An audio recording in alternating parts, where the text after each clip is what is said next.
Welcome students to another lecture of geography from ब्रेनस पैर।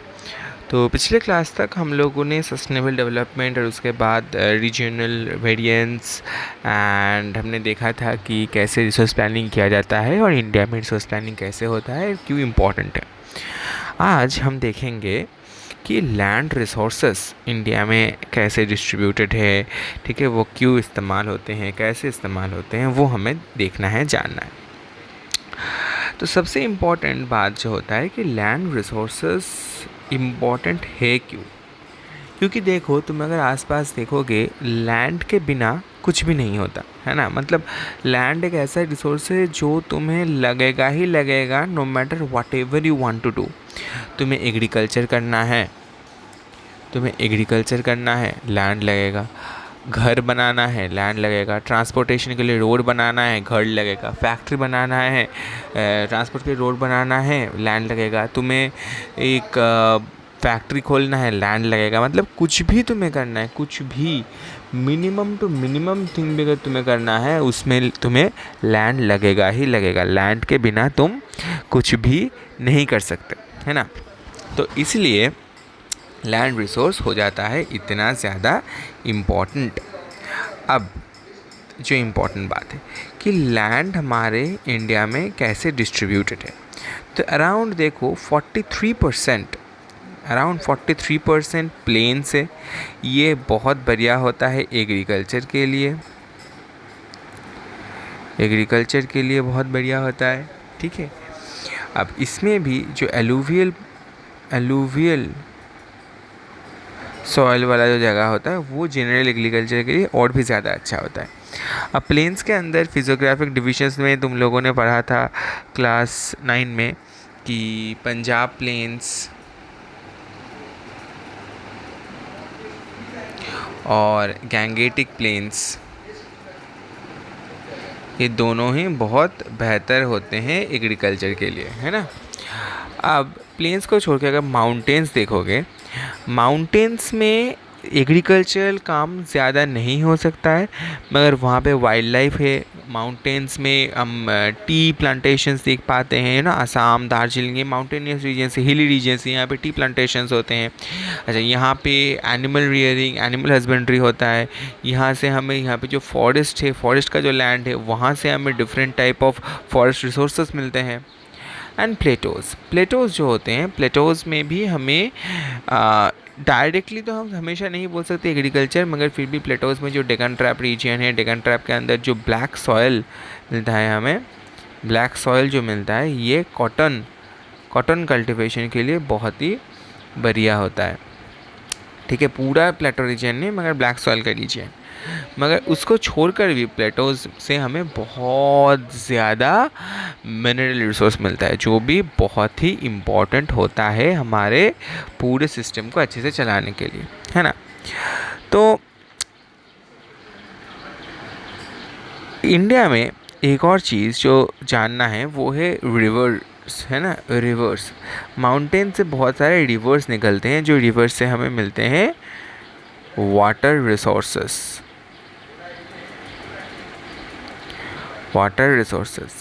अब एक और चीज़ बता देता हूँ, जो रिवर्स है ना, वो दो तरह के होते हैं। एक होते हैं पेरेनियल, एक होता है सीजनल। पेरेनियल मतलब ऐसे रिवर्स जो जहाँ पे हमेशा पानी रहता है, हमेशा पानी रहता है, ठीक है। दे आर, मतलब always they have water in the reverse. और सीजनल वो रिवर्स होते हैं जब जहाँ पे कभी कभी पानी होता है, कभी कभी नहीं होता है। तो ज़्यादातर जो माउंटेनियस रिवर्स होते हैं वो पेरेनियल होते हैं, ठीक है। इसलिए हमें बहुत बढ़िया वाटर रिसोर्स मिलते हैं पेरेनियल रिवर से, जो माउंटेन्स से निकलते हैं उनसे, ठीक है। अब नेक्स्ट चीज़ जो हमें देखना है कि डिफरेंट टाइप्स ऑफ लैंड्स। पहला है फॉरेस्ट, ठीक है। अब फॉरेस्ट में ज़्यादा कुछ बताने का है नहीं। फॉरेस्ट मतलब जंगल, जहाँ से हमें would resources, Honey, different types of medicinal plants, ये सब कुछ हमें मिलता है फॉरेस्ट से। अच्छा, अब कुछ और लैंड्स हैं जो कल्टीवेशन मतलब एग्रीकल्चर के लिए अवेलेबल ही नहीं होते, ठीक है। उनको हम बोलते हैं बैरन या फिर वेस्ट लैंड, ठीक है। तो बैरन, ये बिल्ट अप टर्म भूल जाओ, ये तुम लोगों के लेवल के लिए इंपॉर्टेंट नहीं है। बैरन या फिर वेस्ट लैंड,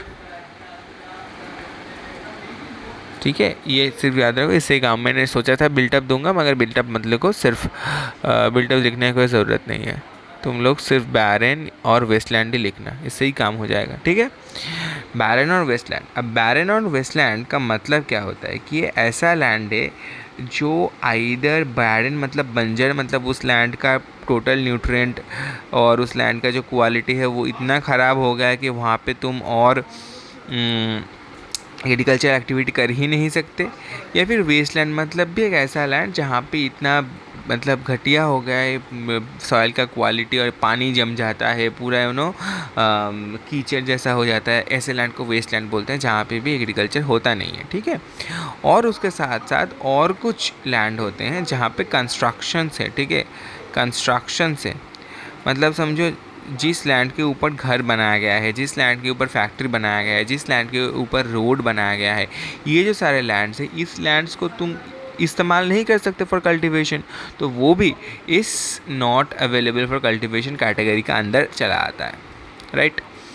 अब इसको छोड़ करके कुछ और भी अनकल्टिवेटेड लैंड्स हम देख पाते हैं। इसमें से क्या है?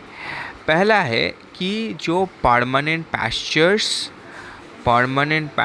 एंड ग्रेजिंग लैंड्स है। परमानेंट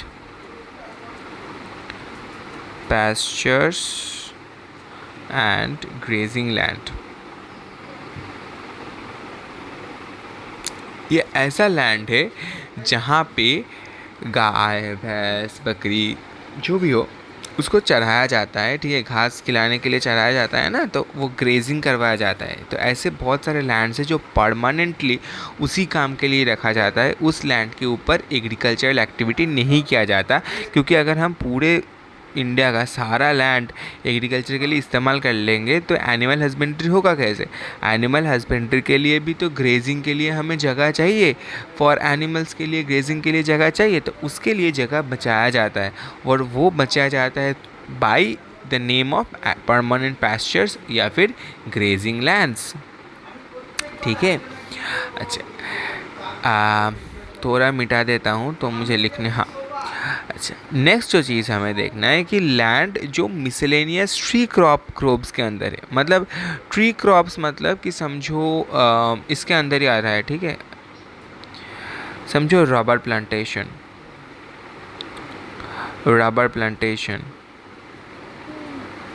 ठीक है।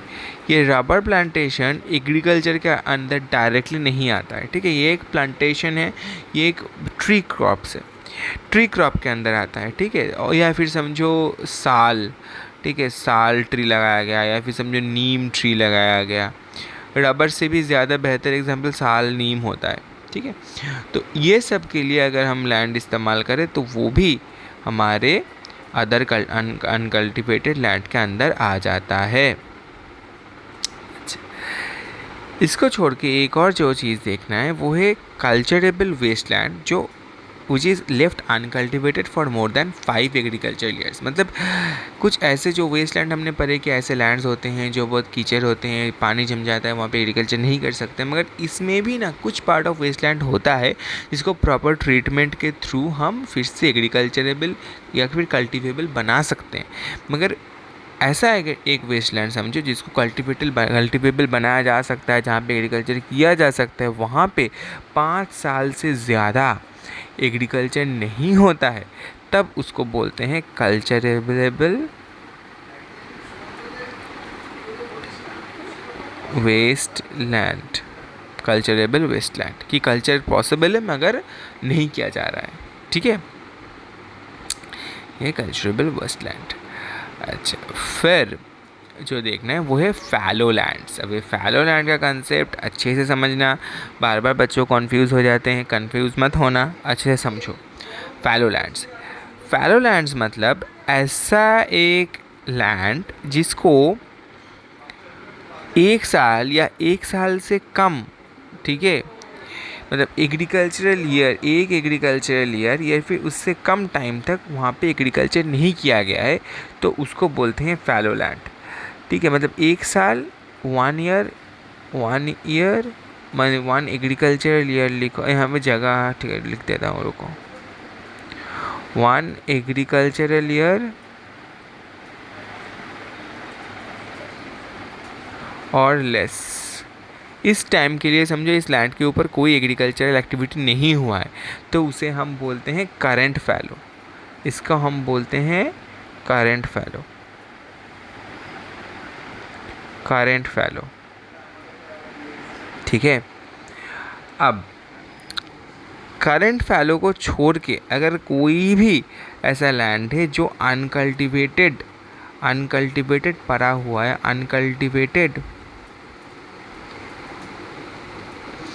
वेटेड पड़ा हुआ है फॉर 1 to 5 years, ठीक है, तो वो अदर देन करंट फैलो हो जाता है। वो करंट फैलो नहीं, वो सिर्फ फैलो है।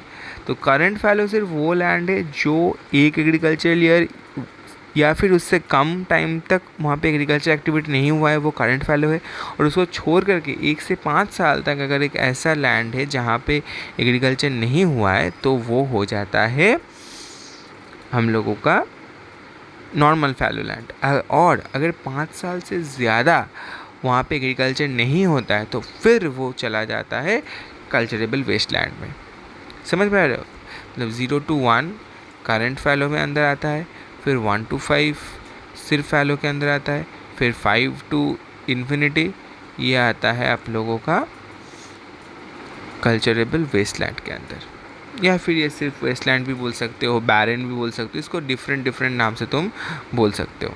यहाँ से क्वेश्चन नहीं पूछेगा, ठीक है, यहाँ से नहीं पूछेगा, मेन पूछेगा यहाँ से, क्योंकि यहाँ पे ये इंपॉर्टेंट है। करंट फैलो और फैलो ये दोनों टाइम पीरियड इंपॉर्टेंट होते हैं, तो पूछेगा तो यहाँ से ही पूछेगा, ठीक है। अच्छा,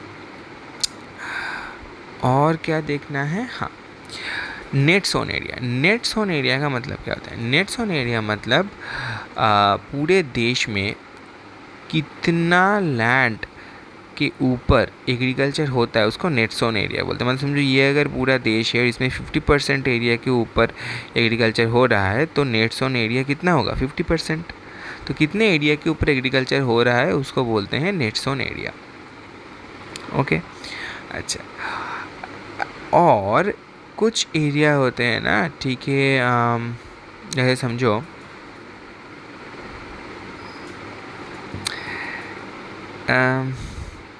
समझो एरिया है, ठीक है, और इसका नेट सोन एरिया ये हाफ है।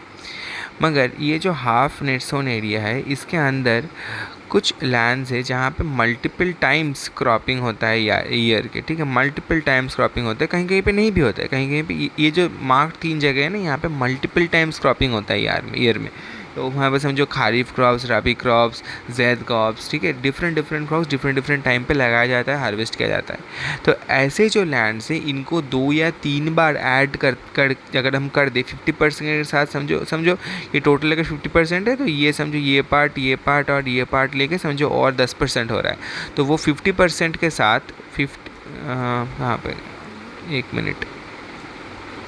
50% के साथ अगर हम फिर से ये 10% ऐड कर दें और 60% हो जाए, तो ये जो 60% हम लोगों का वैल्यू आएगा ना, ये हो जाएगा हम लोगों का ग्रॉस क्रॉप्ड एरिया, ठीक है। ग्रॉस लिख देता हूँ, ग्रॉस क्रॉप्ड एरिया, ठीक है।